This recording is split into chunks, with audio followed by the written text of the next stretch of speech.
to make essential oils. Strictly speaking, essential oils are not oils. They don't contain fatty acids, but highly concentrated plant essences. Everything that is good about a certain plant is basically reflected in its essential oil. So you can use it for personal care, disinfection, or healing. Plants that are made into essential oils typically have potent antibacterial, antifungal, and antiviral properties. They include peppermint, tea tree, lavender, lemon, and grapefruit. True essential oils are distinct from fragrance oils, which merely mimic the scents of certain plants without retaining their benefits. The former can be difficult to find in certain localities. This can be easily remedied, however, by learning how to make essential oils yourself. 3 common methods are used to produce essential oils: extraction, distillation, and expression. Each method features variations on the actual procedure. The variation adopted depends on what is more convenient. Among these 3 methods, the distillation process is the most complicated, requiring specialized equipment and careful monitoring throughout. As for the expression method, its product is not strictly classified as an essential oil. This leaves us with the extraction method, which we will discuss step by step here. 1. To make your own essential oil through the solvent extraction method, you will need the following: the flowers from which the essence will be extracted. In this case, let us say that we will use roses. 120 proof vodka, a clear quart glass jar with a lid, a small dark-colored bottle, a porcelain-coated strainer, a small glass bowl, and some tight-weaved cheesecloth. 2. Take note that when making essential oils, you will need pounds and pounds of the plant material to make a small amount of essence. Therefore, expect a small yield. Prepare the plant material by using a dehydrator to evaporate its natural water content. In this case, the roses are ready when they start to wilt. 3. Shred the roses into the quart glass jar. Pour just enough vodka in to cover the roses. Screw the lid on tightly and give the jar a good shake for 3 to 5 minutes.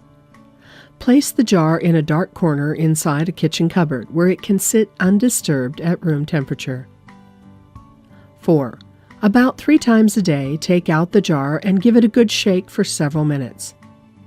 Repeat until you see the roses losing color. This could take up to a week. 5. Wear some protective rubber gloves. Using the porcelain-coated strainer, strain out the plant material from the vodka, being very careful not to spill any liquid. Shake the roses into the cheesecloth and squeeze it out by hand to get every last bit of vodka out.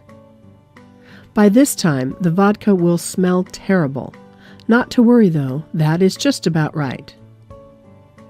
6. Using the same vodka, you can repeat the rose soaking method several more times. Just make sure not to waste any vodka with each straining. If needed, you can add a little more to make sure that the rose petals get covered. The more you do this, the more essential oils you will be able to extract. 7.